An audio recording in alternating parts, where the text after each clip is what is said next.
It is time to talk about Vinland Saga. Season 1 had me intrigued, Season 2 had me hooked.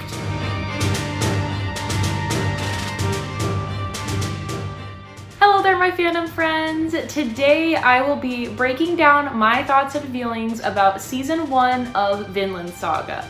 Now, at this point, I do want to say that I have seen both Season 1 and 2, but I will only be talking about Season 1 in this video. Some of my thoughts from Season 2 might wear off a bit in this video talk, but know that there will be no spoilers for Season 2. So if you've only seen Season 1, you are in the right place. No spoilers ahead for Season 2. If you have not watched Season 1, I am going to start off by kind of talking about my non-spoilery thoughts.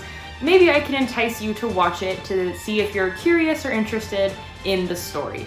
So I wanted to start off by saying that Season 1 is a 24-episode season. General themes include revenge, war, pirates, Vikings, things like that. Lots of historical aspects too, which please do not come for me if you have questions about history or what occurred in this show revolving the history, because I am not the person to ask. History is like my least favorite subject, so I was barely cruising along with the history aspect of this story. But everything else I really ended up enjoying for interesting reasons, to be honest. I was not expecting to like this anime as much as I thought I would. Some trigger warnings for this show is that it is very graphic, it is very gory. If you have seen Attack on Titan, it's kind of like that, but a little bit less, just because you're not dealing with, you know, these giant people eating other people. It's more of sword fighting, things like that. I had to look away quite often because of how kind of disturbing some of the scenes were, but I also have a really weak stomach when it comes to that, so of course go into it at your own pace. It is a very sad story, and you know, go into it with the expectation that this is wartime. Of course there is going to be violence and revenge and heartbreak. You know, obviously people are dying during war. And so this is an anime, just be prepared that it's going to be very heartbreaking, and not even for like fictional reasons, but also for like just real life reasons, because a lot of what happens did happen in history. There were some other things in this story that I'm not really sure if I'm allowed to talk about on YouTube, so just make sure you maybe Google it before you start watching, just to make sure that you are going to feel comfortable watching this show. Something I thought that was really interesting is that the creators of Attack on Titan are actually the same as Vinland Saga. And so for Season 1 of Vinland Saga, it is Wit Studio, and then they switched over to MAPPA, which is exactly what Attack on Titan did. You can tell in the animation style. It's really interesting. Season 1 is drastically different from Season 2. Of course, we are following kind of the same-ish characters, but there's a very different plot point. It's just uniquely different. I'll leave it at that. There's something at the end of Season 1 that I don't want to say, but it's kind of important for people to realize going into Season 2. So if you don't like Season 1, at least just get through that last episode, because a lot will make sense. I will talk more about this when I talk about Season 2, when I eventually make a video for that, and then also at the end of this video, because then I'll assume you'll know because you're watching the full video. But this is my non-spoilery section. Most of the episodes ended in cliffhangers, which was cool. I always love a good cliffhanger. There was lots of character development, not even just for the main character, but other characters that were intriguing. And something that was cool is that it followed a lot of other characters that weren't necessarily the main character, and it kind of jumped back and forth. We honestly didn't get a ton of time with our main character compared to other stories, which I thought was really different and a new perspective. It is at this time that I will be jumping into my spoilery thoughts. We're gonna start with my initial thoughts and then kind of go into kind of characters, plot points, themes, things like that. So if you have not seen Season 1 but are interested in watching it, I highly recommend you go watch that and then come back later if you would like to hear my thoughts and feelings. I would love to hear from you. So I'm going to do countdown, 3, 2, 1, we are moving into spoilers. So starting off with the big question, who is my favorite character? I actually did not end up kind of like connecting or bonding to a certain character, which normally I do when I really like a story. I'd say that I really enjoyed Thorfinn's character development throughout the season, although it was kind of all for the bad reasons. Of course, we see him grow into such a hateful and grudging and revengeful person. And so it was really sad to see him get to that point at the end, but it made me curious to see how he would change in the next season, if he would change at all, and then, you know, just to see his character development from there, because he hit such a low point in his life after everything he had gone through season 1, which I feel like is something that could happen in history. War times is something that, you know, could affect a kid so bad and be so traumatic that it just goes way, way out of hand and out of proportion. I really like Leif. I love how he's just searching for Thorfinn and he's like begging him, just please come home. And I'm, you know, sure Leif and his dad were best friends. Like, it's just, I love how he kind of serves as like a mentor character in Thorfinn's life. And of course, throughout the season, I was just rooting for him to succeed and to find Thorfinn. So in a weird way, I like Leif, even though we don't get a lot of time with him. And then two characters that I love and also hate are Thorkill and Askeladd. Askeladd's character development is very interesting. I'm gonna do a character segment here in a couple minutes, but I'll just say his was very interesting. Thorkill, long story short, he's just a funny, goofy lad. I don't like how he wants to like kill everyone constantly, but he's funny. Next up, I wanted to briefly talk about the intro and credit songs, as well as kind of like the theme songs throughout the season. I really, really enjoyed the opening. I think it was called Dark Crow. I'll confirm that. If that's wrong, I'll pop it up on the screen. But I think that one was definitely my favorite. The credit song like matched up awesome. I love like, you know, the transition throughout the season. I thought the soundtrack throughout was perfect, so A+ there. Overall, as a theme and kind of plot point of the story, I just really appreciated how they are taking an event that is very historical from real war times and focusing on this kid who is revengeful, he's hateful, he hates this man who killed his father, but it's kind of trying to twist it into a story of love and freedom. I overall just really appreciated that theme because I feel like that's not something we get in a lot of like fictional things. Of course, we have characters that go through, you know, being the revengeful person and then turning into like the good guy or just going downhill from there.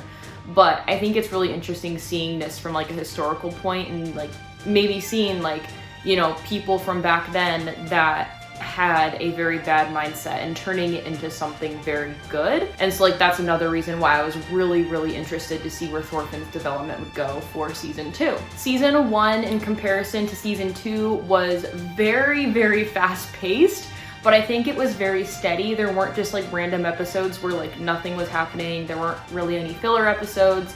If anything, there were like some scenes where they're just like traveling on a boat or like on ground or whatever, but like there'd always be a fight or some kind of obstacle in the road that they would have to face. And so I felt like whenever I watched and I sat down, I wasn't going to be bored, that there was something, you know, exciting that was going to happen, even if it is sad at the same time. Again, just to draw back Attack on Titan, this whole like kind of story even reminded me of Attack on Titan with Thorfinn's dad, of course, dying in the beginning. Honestly, I thought that his mom and sister were gonna die as well. I thought it was just gonna be wiping out the whole family, but I'm really glad the mom and the sister survived, and it kind of gives Thorfinn something to go back to that's not just like his empty home where his family is not and that they have passed on. And so I'm really glad that he does have something to go back to eventually if he decides to go back home. Something for Leif to even, you know, implant into his head, like, hey, your mom and sister are waiting on you, like, what are you doing? Going back to the beginning of the season, I wanted to touch on Thorfinn's really quick growth over the years. So of course we start off the season when he's really young.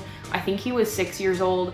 Of course, everything happened with his father, and he kind of joins Askeladd / kind of just watches from afar, but we see him have to survive on his own in the forest. And, you know, of course, Askeladd's men are not being kind to him. They're letting him survive, but they're not giving him food. They're not giving him a place to stay. Even though he's the kid, he's technically their enemy. Which, really quick, one of my favorite quotes throughout this whole story is, "You have no enemies," from what Thor's said to Thorfinn, and just how that carries throughout the story is just absolutely beautiful. I think that that's like a quote that people just in regular life need. Like, we do not have enemies. But anyway, all of that was like really sad. Something I hated watching was Thorfinn as, you know, a 6-year-old child having to defend himself from wolves and, you know, killing the animals because he had to survive. And like, I get that, but like I'm an animal person at heart. I love animals so much. So that was hard for me to watch. Toward like the middle and especially the end of the season, I was just like almost pitying Thorfinn so much. Like how he would keep wanting to duel Askeladd like 1,000 times, and I'm like, dude,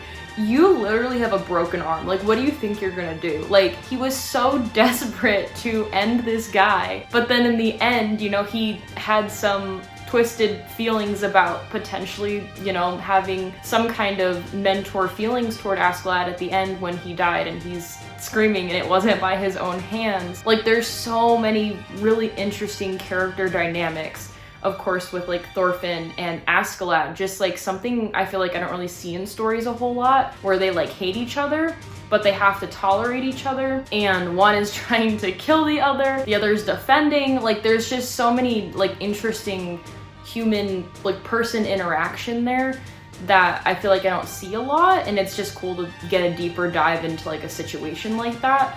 But yeah, over time I was just like, Thorfinn, like stop. Like, it was almost like, it was really sad watching him interact with Askeladd, especially toward the end when it was just asking for duels over and over again, and it's like, dude, you're not gonna win. Next, I wanted to kind of just give a breakdown of my thoughts about each of the main characters.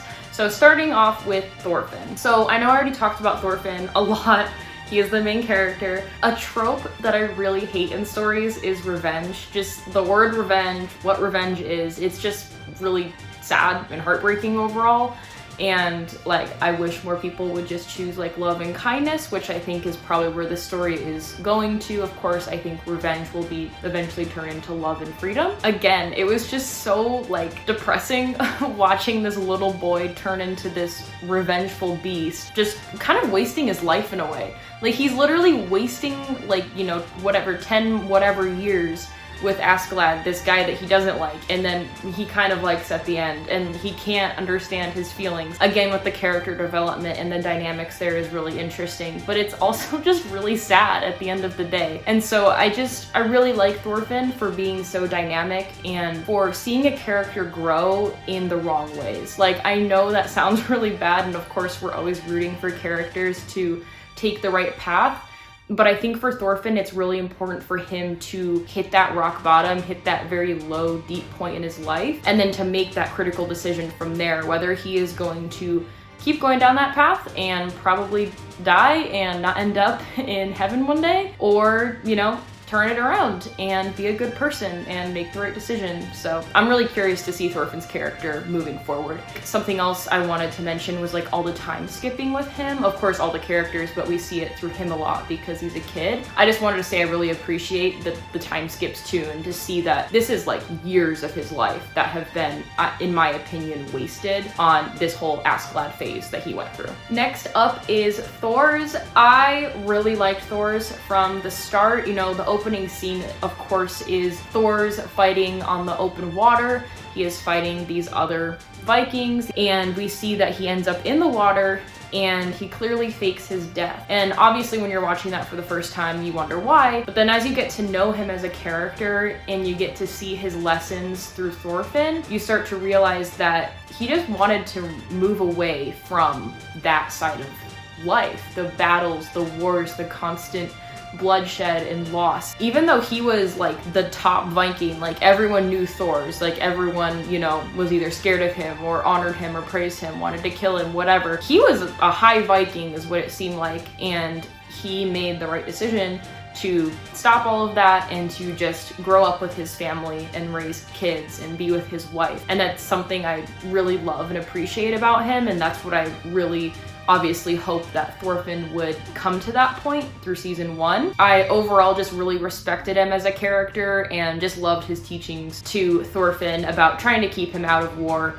trying to just tell him like, hey, family's important, your village is important, just live life to the fullest here as a kid. Askeladd. Oh, where to begin on Askeladd? I feel like he is the most talked about character from Vinland Saga just because of his character development, his uniqueness, kind of the enemy this whole time, or in Thorfinn's view, he's the enemy, but like not, because there's so many other characters and things going on in this historical battle. But right off the bat, obviously, I disliked him because he just killed Thorfinn's dad, and in my opinion, cheated the system. He killed him, you know, his archers were above. I was like, dude, you're so shady. Come on, you're like a pirate. Like, I know that's basically what Vikings are, but like there is nothing honorable about him. And obviously that's like also something that Thorfinn saw, and he took the warrior route for a long time. I also just despised him for literally just like raiding villages, just having his men kill people. I understand this is a time of war and these are Vikings, so like I'm not, you know, throwing shade at it at all, but it was just really sad seeing that people did that back then. Like, I just don't understand that. But what was even worse is that like he's dragging Thorfinn, this child, through it all. Yeah, he's like allowing him to be there and whatever, but like again, he's not taking care of him, and he's making him do his dirty work because he knows that he can get away with it, because if Thorfinn does these things, it gets Askeladd what he wants, and it gets Thorfinn what he wants, which is the duel, which Askeladd knows that he's gonna win against Thorfinn. So it's like this whole twisted mindset of just using this kid for battle, which again is, I think, you know, symbolism for going from being kind of like a servant, going to freedom, hopefully, eventually. About halfway through the season, I started to kind of respect him more for his intelligence. He's definitely a very smart man. Unlike, I feel like, a lot of other Vikings, the leaders, the men who just like want to kill people and use their weapons, he seemed very different compared to everyone else, and from what I personally just know about Vikings and pirates. So I do condemn him for that. That was very interesting seeing that in him. It was around that time when we learned that, plot twist, he's half Danish and half Welsh. This is when kind of my wheels started turning, and I was like, so is he really such a bad guy, or is he just trying to protect his mom and his country, which he quite obviously loves so much. I really enjoyed seeing his backstory and his mom and his dad's backstory on where he came from, why he ended up the way he did. Yeah, it's not great. He's, you know, leading men to destroy villages and destroy countries and land and people and families, but you have to remember where he came from, which is also not a great situation. He looked up to his dad, he was not a good person. You know, he saw what his dad did to his mom, amongst other things, having children with multiple mothers. And so it's really hard to, I guess, judge someone who seems so evil when they've been through like so much hardship and like terribleness as a kid. But then you look at a character like Thor's and you're like, yeah, he kind of probably went through a lot of bad stuff too, but he made that decision to move on. It's just this weird like back and forth. I feel like Gollum and Smeagol, whenever I talk about Askeladd and Thorfinn, they're just such fascinating characters. They're not necessarily like my favorite characters in the world. I don't feel for them,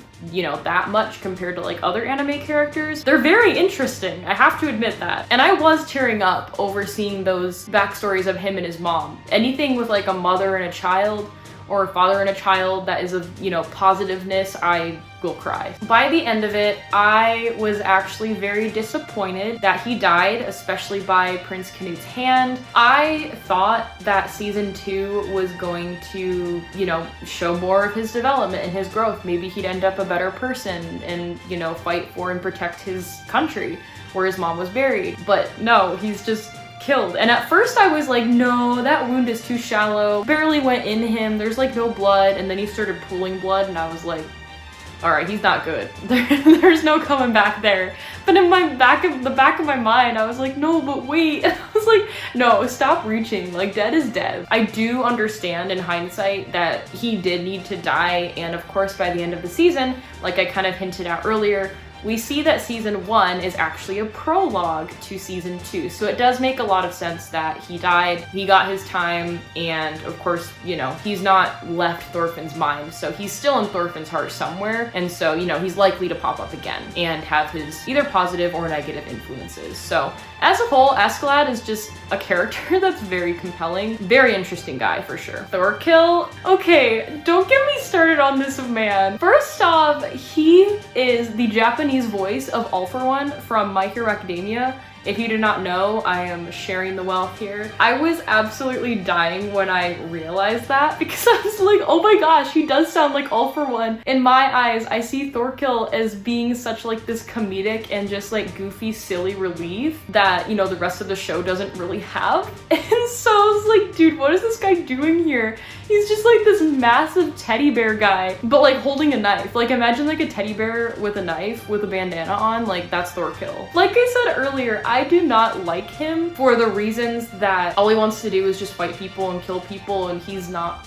too intelligent from what I gathered of him, but he's so funny and like he's just this big kid. He reminded me of Luck from Black Clover. Basically whenever he was on screen, I was just smiling or laughing, so I would have been very disappointed if he died in season 1 because he was just a silly guy. I did really enjoy his fights with Thorfinn because he's such a, you know, a giant of a guy using such big, you know, strong weapons. He's so strong. And Thorfinn, of course, is like the exact opposite of that. He's got his tiny little knives, he's short, he's, you know, kind of scrawny, like, but he's quick and he's agile, whereas Thorkill's a little slower. And so their dynamic of fighting was really interesting to watch. A lot of my favorite fight scenes were actually between the two of them. Last on our character list that I will be talking about is Prince Canute. He is a character that I really liked in the beginning. I was tricked. I did think that he was a girl until we saw his face. But that being said, I really like how the author of the story made this male character look so feminine and act so feminine, because in times back then, I feel like that probably wasn't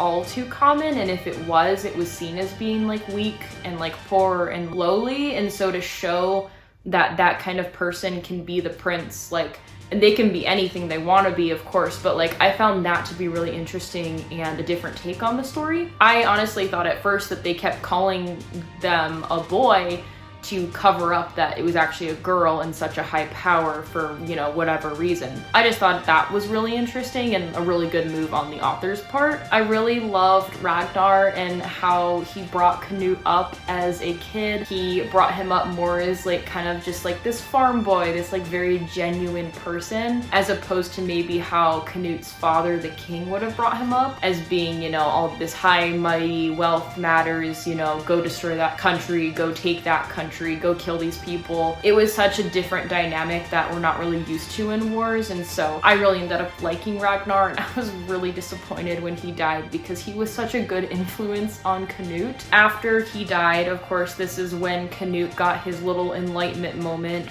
from the priest, and I no longer really liked him. I didn't really see eye to eye with the decisions he was making. It's really sad. I really wanted to like Canute. Maybe there's a chance that I still will one day, but I really, really liked Canute, and then that episode happened and I was like, all right, we lost that little boy that was so genuine and like this bright light in the world. Like, it's gone. All in all, that is going to wrap up my thoughts and feelings for season 1 of Vinland Saga.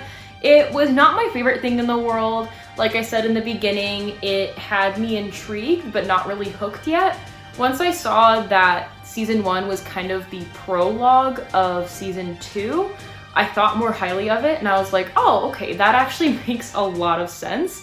Especially after watching season 2, I can look back at season 1 and really appreciate it for what it is and the purpose that it serves, because it is very important. It's not just a typical anime where you get season 1, season 2, season 3, and it's all back to back. There is time in between, and the prologue was something that needed to be really quick and fast to show kind of the history and backstory of everything for the rest of the saga to thrive. But I would say if you have seen season 1 and didn't really like it, kind of were on the fence, I would say give season 2 a chance.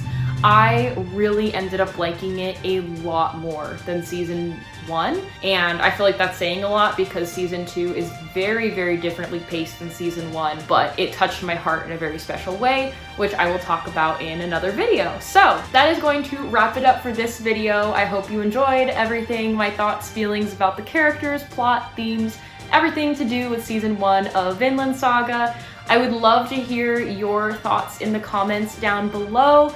Let me know if you like season 1, what you thought of it, You can talk about season 2 in the comments as well if you'd like, because I have seen it, but please keep spoilers to a minimum or put a spoiler warning so that other people are not spoiled. And I will see you next time for my thoughts and feelings on season 2. Bye!